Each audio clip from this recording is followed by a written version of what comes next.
I just believe that we need to stop as a whole with all of this complaining. We need to move past the past and, become better. I just cannot wait for somebody to use that in a court. Hey, she stole my car. What's all this complaining? You know what I mean? Complaints. He stole my car. Oh, no, he vandalized my home. Oh, no, it's nothing but complaints. Nothing but complaints. That's the content I need. That's the content I need right there. You want to file a lawsuit because of what? Hey, but that happened last week. Why you ain't moved past that?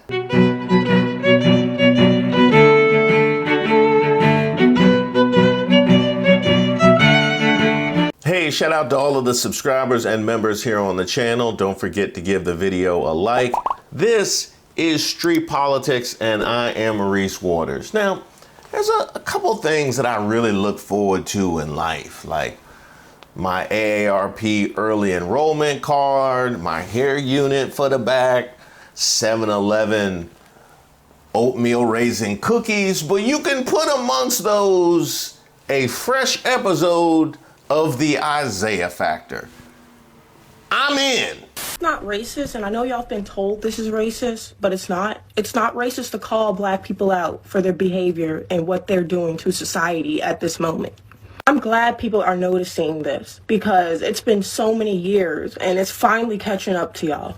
I've been trying to tell y'all that white people are tired of y'all. I'm tired of y'all too, but everybody, the world is getting sick of y'all and y'all's. I'm so glad this day is here.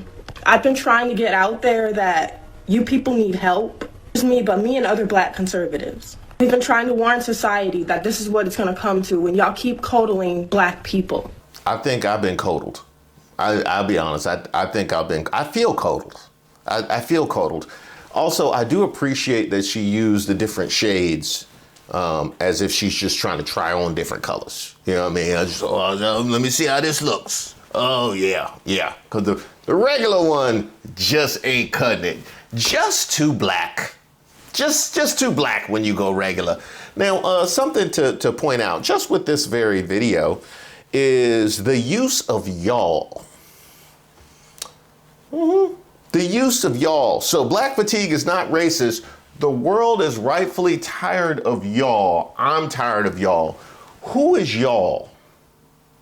Because if y'all is black people, then you are asserting that you are not black. If y'all is a specific segment of black people, but you're calling it black fatigue, then it is therefore racist. Like, you couldn't give me two sentences that made sense together. Black MAGA. First of all, let's define what black fatigue is supposed to be, Dr. Jones. Black fatigue is supposed to be just and I'm trying to make it as short as possible. Basically, society is saying that they're tired of how black people are blaming things that have happened to us historically in the past on what's happening today. You got a sex therapist to speak first on black fatigue?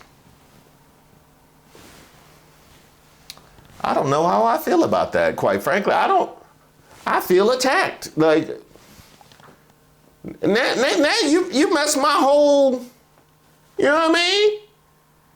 Well, we don't have stamina, or like what? What they saying now? They are also now adding different things that they have seen in society to that behavior as well. As she said, like loud mouthing, or maybe, using certain words or certain behaviors in public. So that's basically the definition in a short sense. Do we get anywhere with that, with this conversation? No, this absolutely okay, good night, folks. I mean, the thing is, it's an absolutely pointless conversation. It's like, okay, so now what? Thank you for letting us know that there's a new fancy word of you saying that you're tired of black people. And you put it on the internet, and now people are co-signing on it, including with the way the environment is already. But it's okay. You put a nice new name to it, and now you feel like it's okay to say. And it's not going to do anything for anybody to now pander this term around, to pass it on in the internet and put it in people's mouth and make people feel encouraged to say, I have black fatigue. But when we're all tired, when I'm saying we're all tired of something and somewhere, there's always something. So this is not actually going to help help anyone psychologically, mentally, emotionally. It's only going to create more divisiveness, more anger, and more hate in society. And let's do this, because one thing that they love to talk about on the right wing and conservative circles is this colorblind society, right? Why do I have to feel different or act? This colorblind society that they're, oh, I'm special. Give me my pat on the head because I went and attacked the rest of the black people. We get that. So you feel a ways about the behavior of some black people. Now, why is it that white people don't have that same problem? Why is it that when there is white misbehavior, when you see the same segment of white people behaving in a way, that doesn't stick with the rest of the white people? Or is it that white people couldn't possibly behave in a way to make you feel those things? Because that could also be the case. Maybe white people are impervious to offending your sensibilities, no matter how loud they might talk or how dirty those overalls might be in the nice restaurant. It doesn't matter because they're white. You are fully capable of taking that trapdoor out of this excuse and dealing with the ramifications therein. But what I want to talk about is, why is it that we uniquely feel tied to each other in a way that they do not? Regardless of what your explanation of that is, it is. And because it is, what you are seeing is a difference in how responsible we have to feel and be for one another. That is what society is telling us, and you are reinforcing that by making this your issue, that you are tired of black people, when we would never have that come out of white people's mouths. Ever. I'm sorry, did you say white people would never say they were tired of black people? Because they said, no, white people tired of white people. They would, yeah, they got a pretty low bar. A lot of people, especially black people, joining that chorus, saying that I'm tired of black people too. What will that do? It's not going to do anything, because here's the thing: that black person, or the black people that are on the internet saying that, can go somewhere and they're going to be already stereotyped into the group that they're trying to separate themselves from just because they're black. You actually have to be around people to see their behavior. You have to witness their behavior to actually understand who they are. But she could sit there and be in a crowd of a room of black people, and guess who she's going to be included in that group as well. She's not doing anything that is going to help her or her race at this time. And that is exactly why Candace Owens' baby shower looked the way that it did.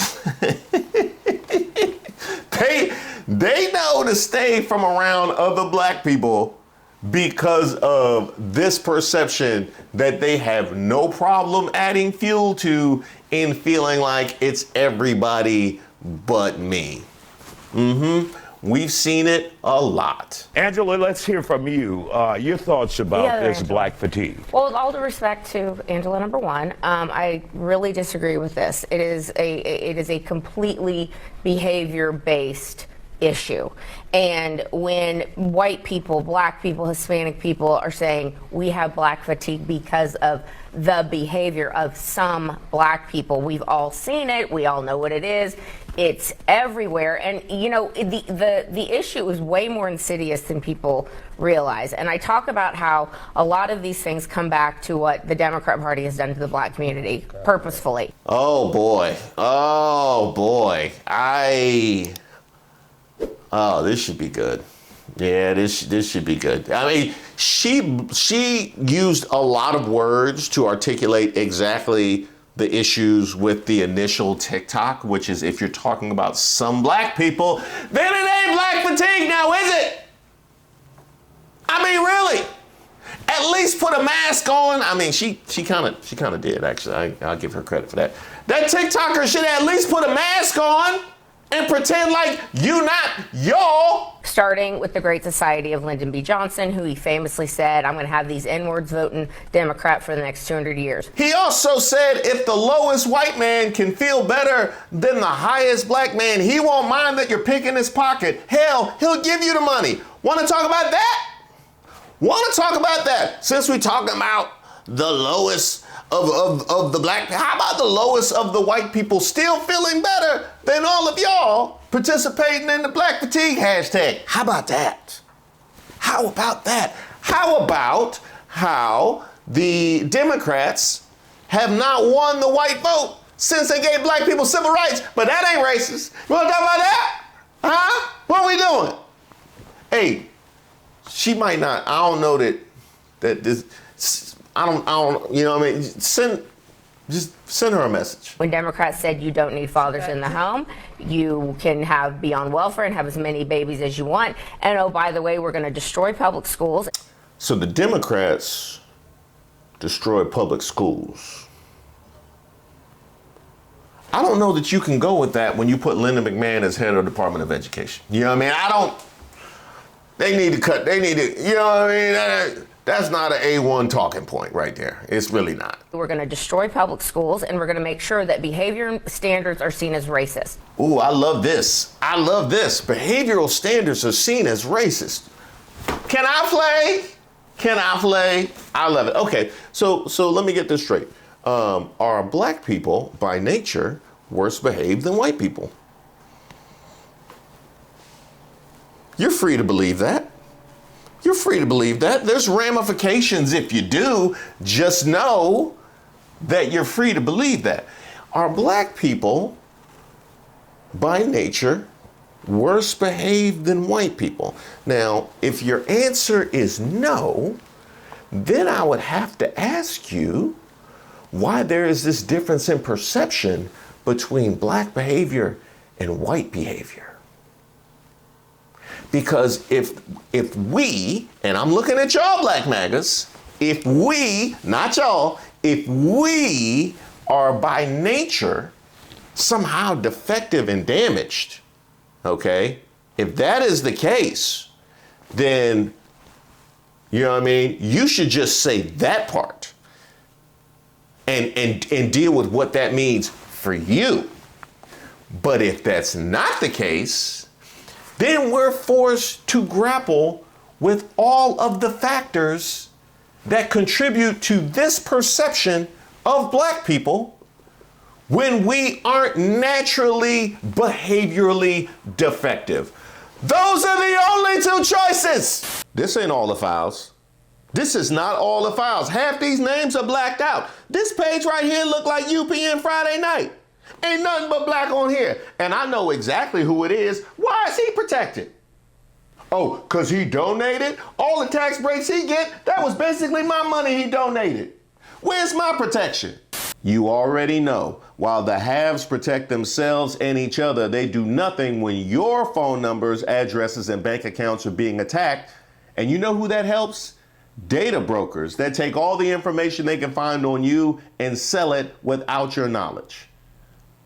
And creeps. It also helps creeps. We know this because the bill that would have required data brokers to get your consent before selling your information is circling the drain like this Congress. This is where today's sponsor Aura comes in. Data brokers do have to remove your information if you tell them, but they make it as hard as possible. But Aura does the hard work for you, constantly scanning the dark web and submitting opt-outs on your behalf. Give Aura a few weeks and you'll stop seeing your information on these sketchy sites when you search yourself.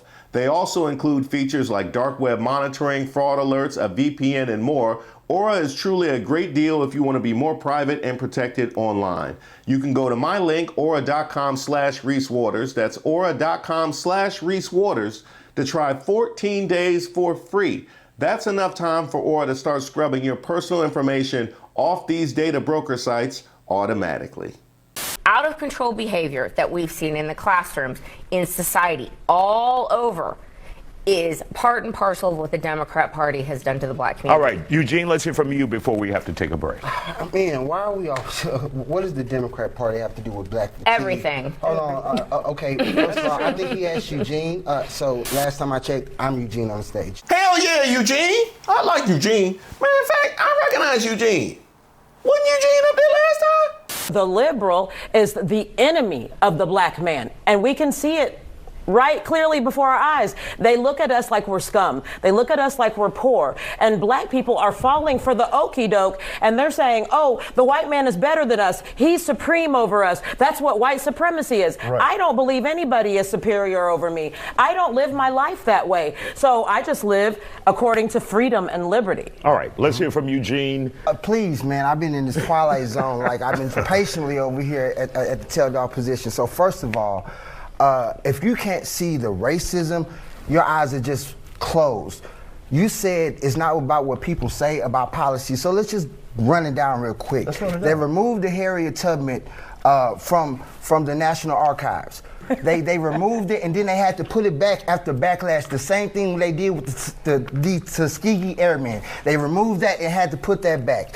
Trump is literally trying to dismantle Black America. Yeah, they owe Eugene. They owe Eugene from that. I see Eugene never left. Eugene was still finishing them conservatives off from last time. They were like, hey, we about to tape a whole nother episode. He's still backstage throwing punches. Just tell him, just tell him, come on. The Democratic Party has nothing to do with black fatigue. What the original term from the actual black community of black fatigue was after every other community decided to vote, since you want to talk politics, Donald Trump, then black folks said, we're going to sit this one out. We're going to let this thing burn down, and we're going to go have a good time because we're tired. We have been struggling. Our grandparents, our great-grandparents, our great-great-great-great-great-grandparents have been fighting this same fight. So if you guys want to turn around, and he said the N-word, why don't you guys feel so comfortable, just say it. Just go ahead and say the N-word. We're if it's so okay, if you're so fatigued, if you don't want to recognize the civil rights plight, go ahead and say the N-word. No one's stopping you. It's a free country, not on right? this show, Eugene. I mean, I'm just about saying. to lose me my show. Don't do that, Eugene. Hey, say that for Piers Morgan. Yeah, drop those ends on Piers Morgan. We need Isiah Factor. Now, Eugene was correct in repositioning the proper context, meaning, and definition of black fatigue, and it's no wonder how we were out here feeling that way when this was what we had to look forward to. It's crazy. We were fatigued before the first 100 days. We was fatigued before the tariffs. We was fatigued before the DEI hysteria. We was fatigued before Pete Hegseth started texting us in the middle of the night. We was fatigued before we started waking up an hour before our alarm to Teslas going off in the street. I love Tesla. I love Tesla. We was fatigued before Shiloh Hendricks. We was fatigued before Christy Nome started treating every day like Halloween. I'm just waiting for her to show up in braids and blackface. Like I know it's coming. It's a lot of things that they want to use code words, whether it's DEI, whether it's black fatigue. They just want to be able to say the N-word without being able to say the N-word. So do you not find certain behaviors objectionable? Or you think it's cool? Listen, I live in a real community. I see a whole bunch of unruly white folks, Hispanic folks. So it's not just the black community, but we always want to emphasize on black when it's negative. Press that point. Press that point. Why is this a specifically black thing and confined to specific black people when other black people are allowing it to be broadly black fatigue? Like it's insanity that Black MAGA has even amplified this like it was a flex. I think I know why. I think I know, because I think they put a tariff on biscuits. They put a tariff on biscuits, and they're a lot more scarce than they used to be. So they scrambling right now. Whether you like black fatigue as a name or not, it's the truth. Like, we're tired of the victimhood mentality, the trauma identification, the need for external, agreement. That's ridiculous. That's terrible for the black community right now. That's terrible for the children growing up. I mean, there's so many broken homes, and I think that's the core foundation. Number one, I believe the core foundation is that the parents failed to not only unify the home, but also failed to put true identity in God in the children. So if you don't have identity in God, you don't have identity at all. Did you just argue that it's terrible for the children? presumably black children, is terrible for the children while amplifying black fatigue. Blanket black fatigue. Is that what you just did? And by the way, since you want to get religious on us, let me see what your Jesus looks like. Yeah. Yeah, it's just not,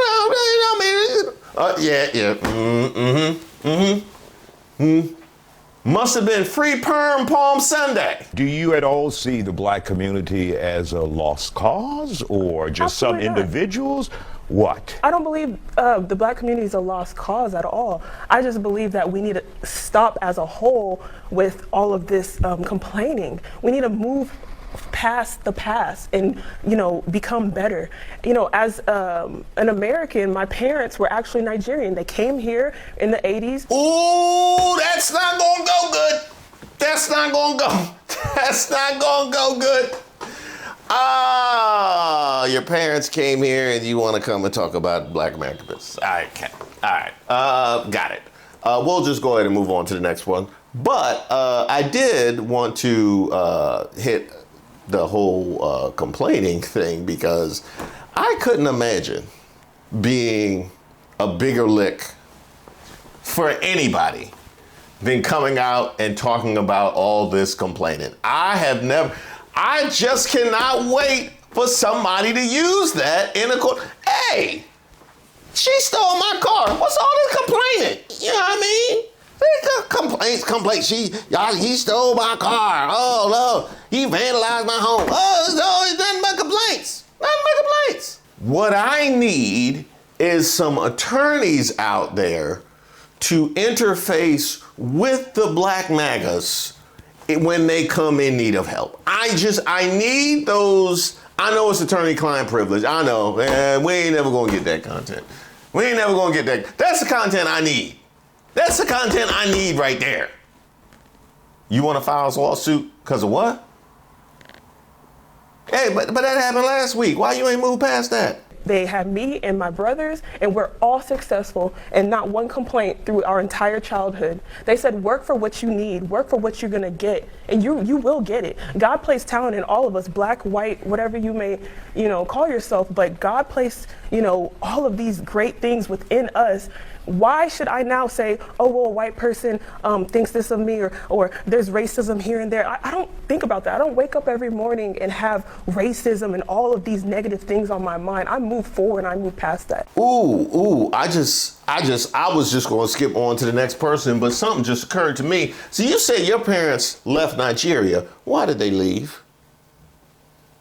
Why did they leave?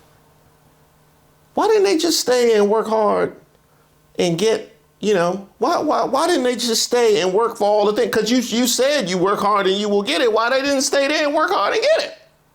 You know what I mean? Why did they?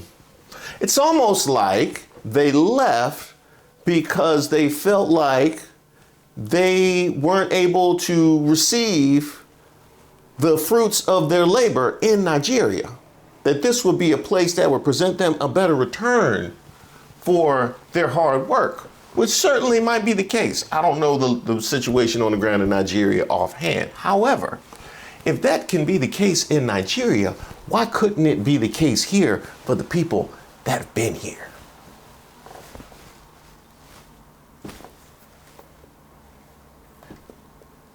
But you want to talk about it. In other words, so you are openly ceding that there are societies that are unjust for whatever reason. But we can't complain about this one though. Hey, we got a good thing. Why y'all complaining? Sean, let's hear from you. Your thoughts about this conversation and the term that we now hear. And again, I was so taken by your speech. The term we're talking about is black. What was it again? It's fatigue. Okay.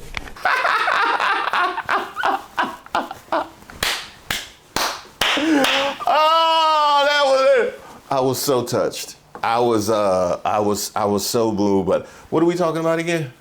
Huh? Where am I? Isiah Factor.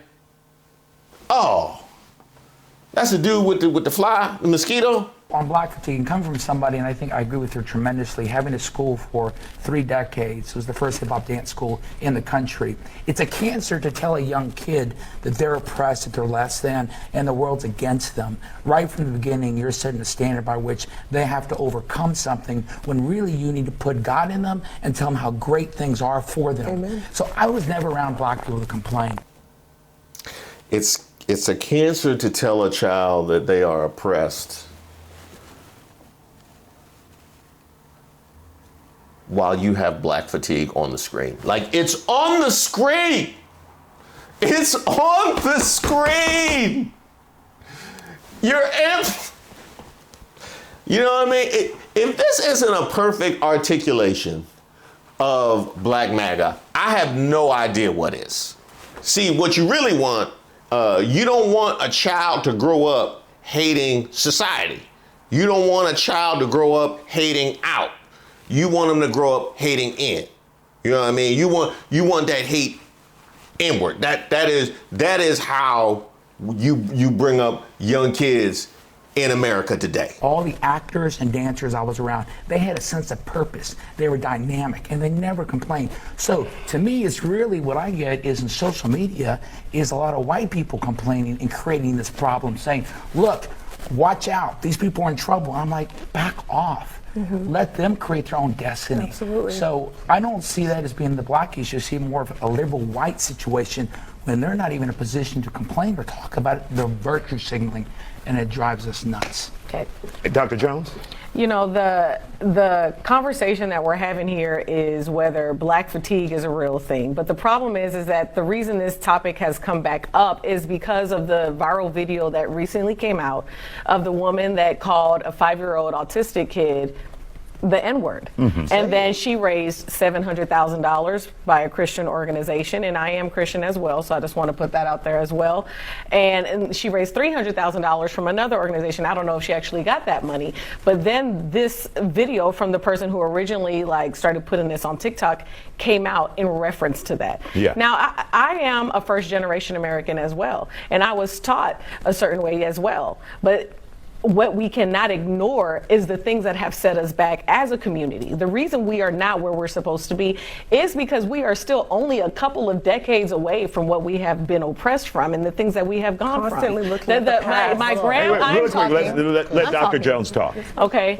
And so my grandmother, who just passed away last week, was there for the civil rights, was there for everything like that. And I was there to see all of those things as well. It cannot be ignored that these things are still oppressing our community. I understand and I actually agree. Like, I was instilled hard work, go to school, do what you're supposed to do. And I did, but I'm not going to sit there and ignore as though the people in my community, not everyone had that opportunity. So at the end of the day, to say yes, we're tired of it, but let's go in every community. We could sit there and say there's white fatigue, there's Hispanic fatigue, there's Asian fatigue, there's fatigue in everywhere. But the problem is that they're always emphasizing the black community as the pitch. It's the behavior.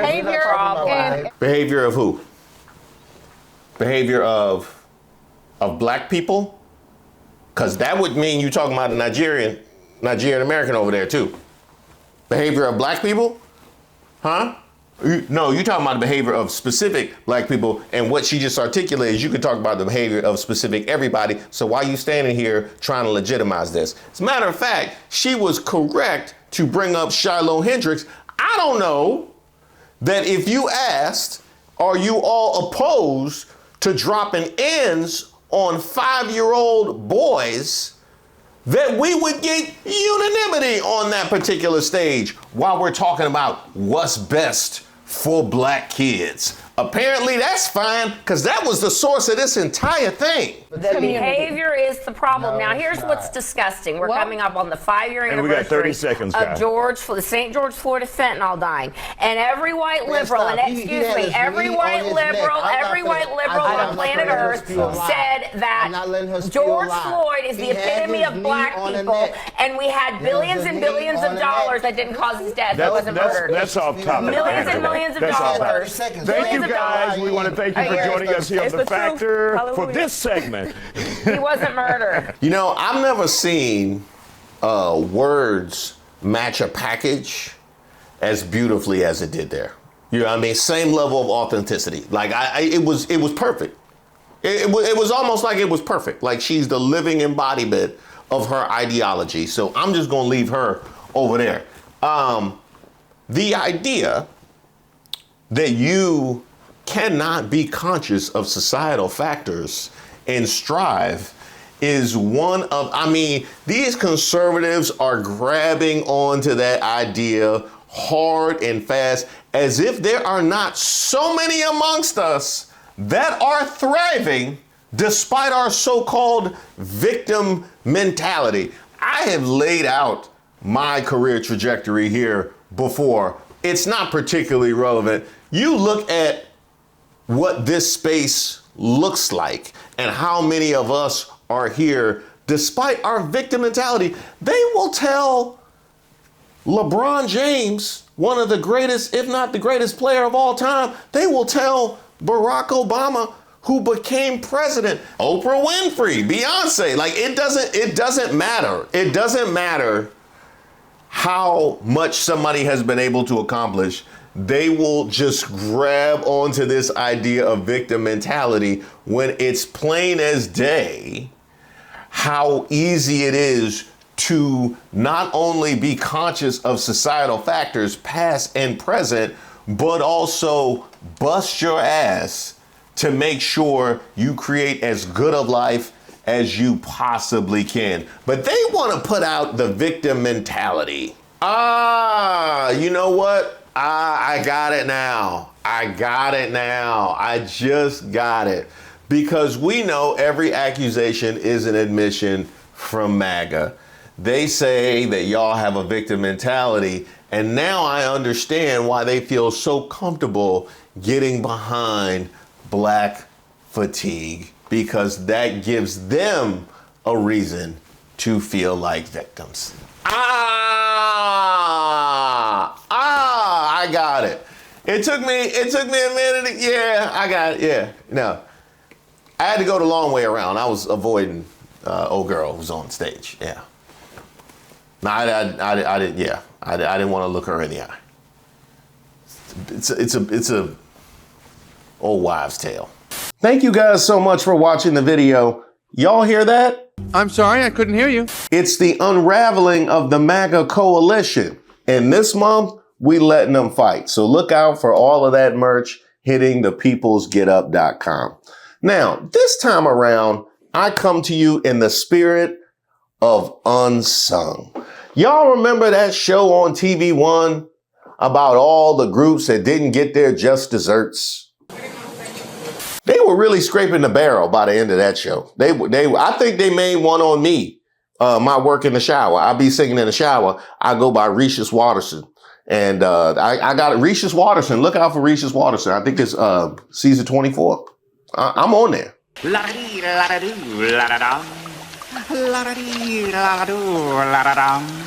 Now, last time I sat here, I gave a shout out to all the people whose hard work makes this channel go. But I also want to give a shout out to the research squad. Did you know we have a research squad? Shout out to all of you guys. And if you would like to be a part of it, hit me up at admin@ReeseWaters.com. But I also want to shout out you, all the people whose actions help propel this channel onto the screens and into the laps of so many people all across America. The people that watch the video all the way to the end, the people that hit the like button, the ones that hit the side of the screen during the premiere, the people that share the videos, all the subscribers, all the members, the people who write comments, and the people that engage with other people in the comment section, as well as the people that follow me on all of my other socials. I'm at Reese Waters on just about everything. There are so many people whose efforts I appreciate that I may not have an opportunity to thank. And just because I haven't already doesn't mean I won't.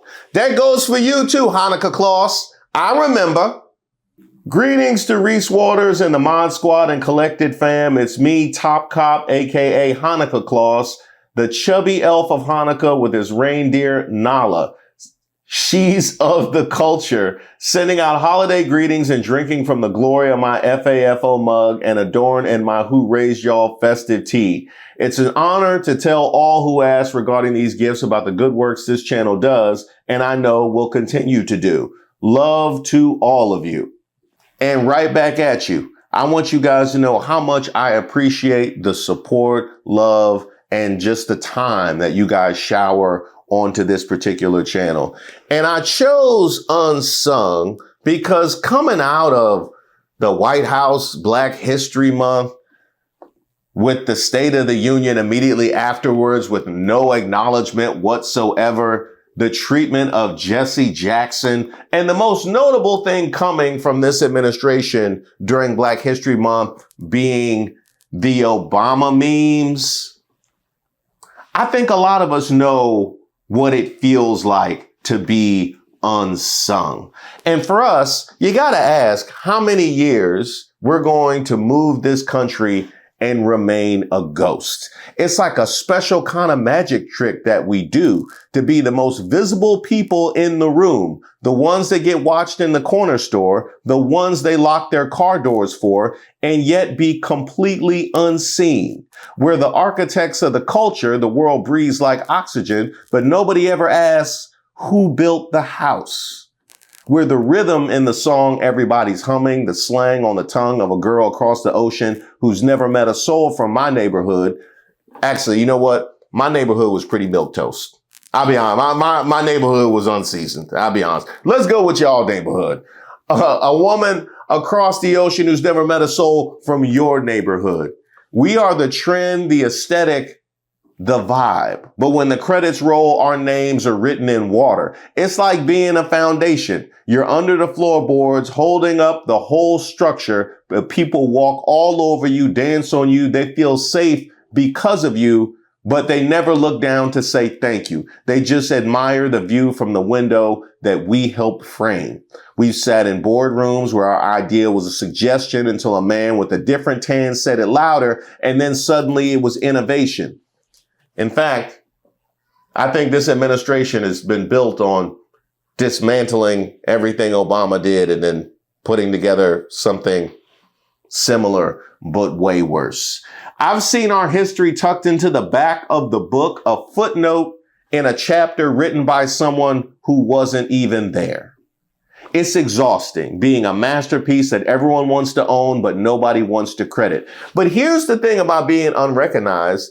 Just because you don't see the wind doesn't mean it isn't moving the trees. We've been the pulse of this world since the first heartbeat.